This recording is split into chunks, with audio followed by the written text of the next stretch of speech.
Did you know that space can change you? Like, really change you? Like, change your chromosomes, change you?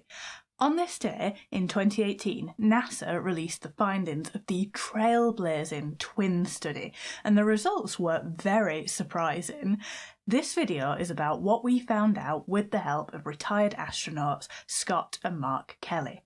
The brothers have both been pilots in the US Navy before becoming astronauts in 1996.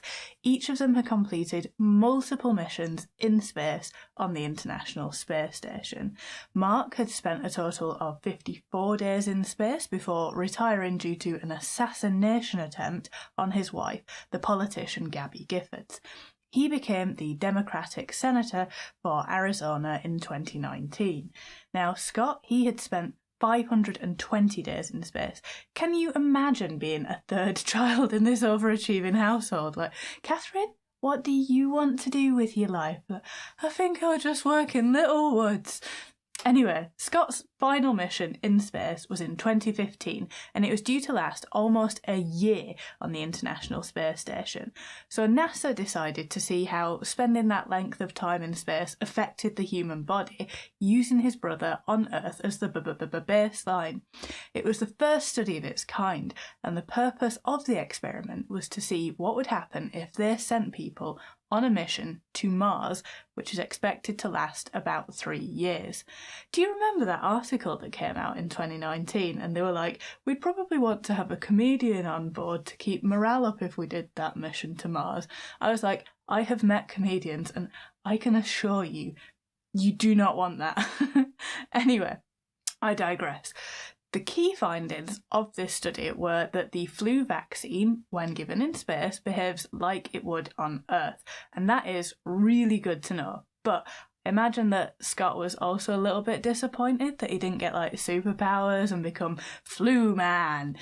His immune system, it was on high alert whilst he was in space, which, yes, I think I too would be on high alert if I was an immune system, like, no thank you, no space cults.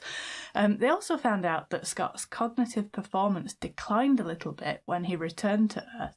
They speculated that that could have been due to him being reintroduced to gravity, and a lesser person here would make a joke about having a lot weighing on his mind, but I'm above that. It could also have been just simply that he had a very busy work schedule when he got back from space, so it's difficult to tell. He lost 7% of his body mass. NASA suspect that this was because you don't really get much choice in your meals on the International Space Station, like you're hardly popping out for a cheeky Mackey's.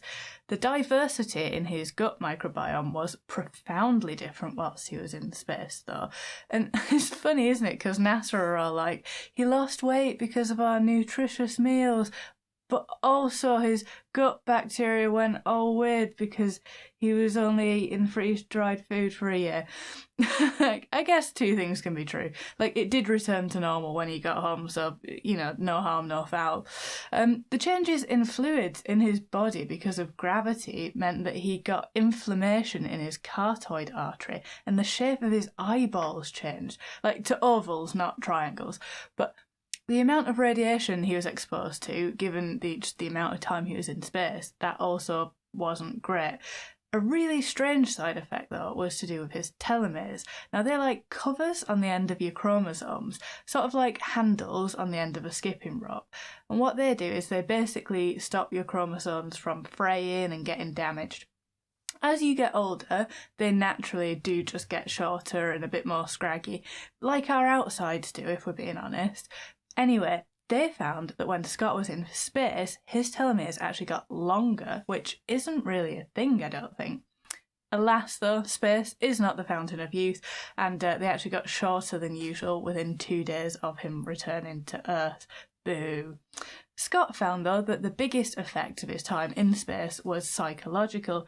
He said, "You've experienced this significant event where you're living in a very controlled environment for a really long time, and then you don't have that anymore.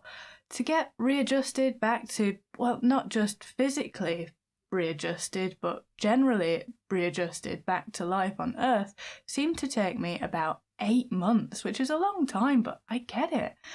Ultimately, the results of this unique study were very promising, and they showed us that the human body is actually extremely resilient to space travel.